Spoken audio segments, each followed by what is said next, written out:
This super sensitive mouse trap uses electronics to detect the mouse above the sensor pad. The mouse only needs to come near the sensor but does not need to apply any pressure on the trigger to activate. Most times the mouse is very careful and gets the bait. I had a wooden trap where the mouse got away 17 times, and then I decided to design this trap, which is almost impossible for the mouse to escape once it is near the sensor pad.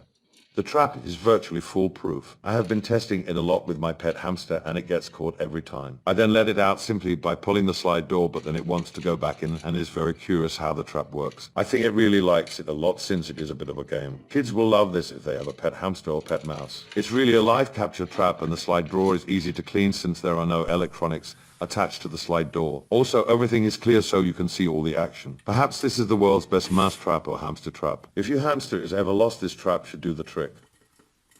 I spent a lot of time on the design of the sensor board for this trap. It only needs a small CR2032 lithium 3-volt battery, and the battery will last over a year, even if on all the time, since it only draws around 10 microamps. It also shuts off completely once a mouse or hamster is caught. There is a small push button that is pressed once to arm the trap. Once the mouse or hamster is caught, the circuit power is disabled. The trap can be armed again if you want by simply pressing the button again. When the mouse gets around a quarter inch closer to the sensor, the trap is triggered and sends power to the small gear motor, which allows the slide drawer to close. Once the slide drawer is shut, the mouse or hamster is caught. Thank you for watching this video, and make sure to like and follow my channel since I will be adding more cool traps I made soon.